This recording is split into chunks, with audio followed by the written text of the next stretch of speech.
আসসালামু আলাইকুম, welcome to new another blog. তো আজকে আরও একটি নতুন ভিডিও নিয়ে আপনাদের সামনে উপস্থিত হয়েছি। আজকের ভিডিওটি মূলত শীতের শুরুতে গ্রামের সকালটা কেমন দেখায় সেটি নিয়ে আসলে ভিডিওটি করা। তো এই পুরো ভিডিও যারা আমি গোলাম কিবরিয়া আছি আপনাদের সাথে। তো চলুন ভিডিওটি শুরু করা যাক।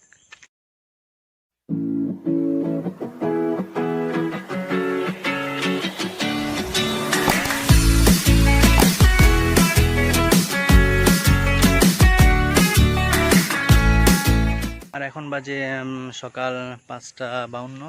আসলে ফজরের নামাজটা পড়েই বেরিয়ে পড়লাম। কুয়াশা দেখলাম বাইরে, ভালোই লাগলো। আর আসলে দেখুন গ্রামের সকালটা কতটা সুন্দর হতে পারে।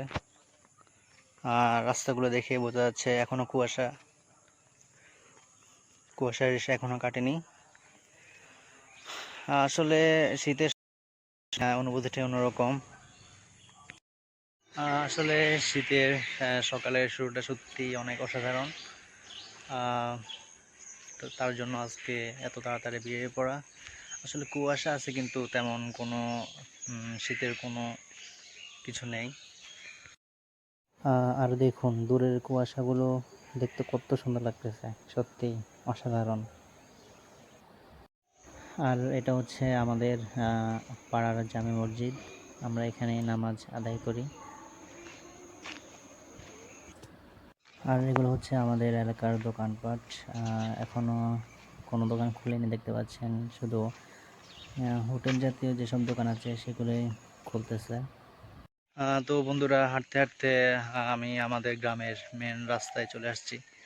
দেখেন এখন কোনো গাড়ি নেই, নিশ্চিন্তে মাঝ রাস্তায় দিয়ে হাঁটা যায়। এখন আমি আমার সেই স্কুল প্রাঙ্গণে যাচ্ছি যেখানে আমি পড়ালেখা করেছি। এখন আর আগের মতো তেমন স্কুল মাঠে যাওয়া হয় না। সাথে ফ্রেন্ড যারা, তারাও এলাকাতে তেমন কেউ থাকে না, আর আমিও এলাকাতে থাকি না। আর এই জন্য আসলে স্কুল মাঠে তেমন যাওয়া হয় না। বছরে হয়তো 1-2 বার সবাই একসাথে হই, তখন আড্ডা দিই, মজা করি, এতটুকুই। তো বন্ধুরা, চলুন যাওয়া যাক।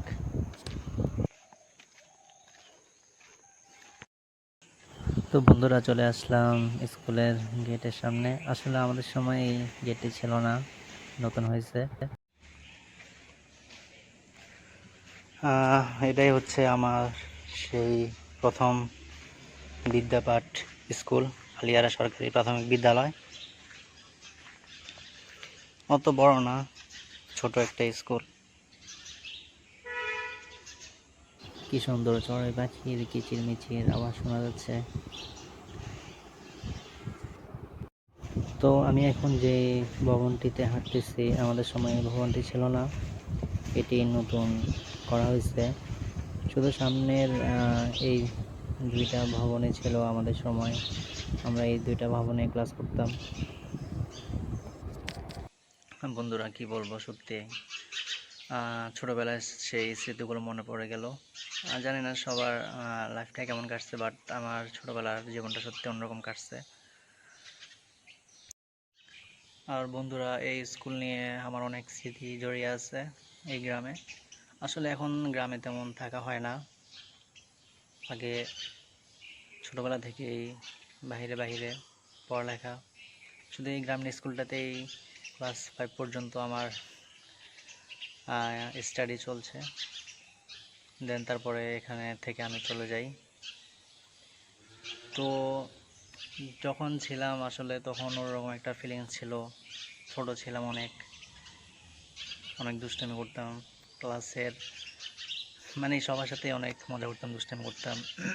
আমার ফ্রেন্ডরাও এখন এক একজন এক এক জায়গায় চলে গেছে, কেউ ভার্সিটিতে আছে, কেউ কলেজে, মানে কেউ কাজে কর্মে ব্যস্ত হয়ে গেছে সবাই।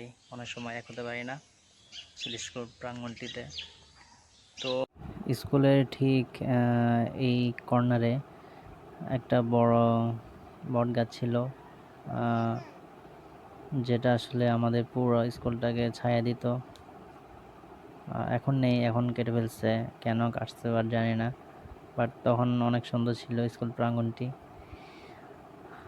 আর এই মাঠের মধ্যে বছরের যে ঈদুল ফিতর, ঈদুল আজহার নামাজ আছে, ঈদের নামাজ আমরা এই স্কুল মাঠে আদায় করি।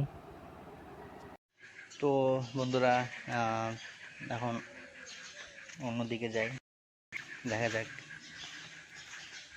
আসলে ছোটবেলার স্মৃতি সত্যি মনে রাখার মতো।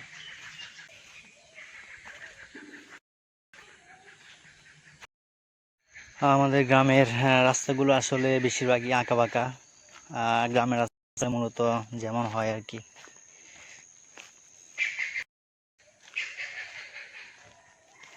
আর গ্রামে সাধারণত বেশিরভাগই পুকুর থাকে, পুকুর বেশি থাকে। আমাদের গ্রামটাও তার বিপরীত নয়।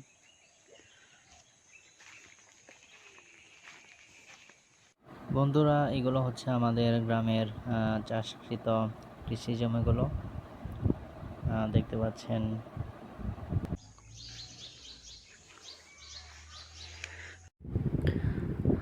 তো বন্ধুরা, শীতকালীন সময়ে কুয়াশা, ভেজা, শিশিরগুলো সবচাইতে বেশি দেখা যায়।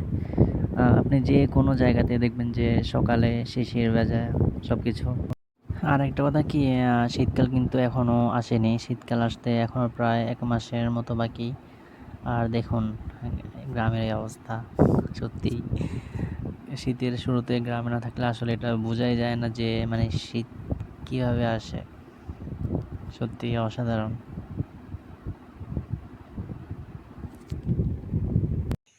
আর দেখুন সকালবেলা কিন্তু পাখিদের এই কিচিরমিচির আওয়াজ সবচেয়ে বেশি শোনা যায়, কারণ সব কিছু নীরব থাকে। সত্যি অসাধারণ। তো চলুন আর কথা না বাড়িয়ে শীতকালীন সময় গ্রামের সকাল কেমন হয় তা দেখা যাক।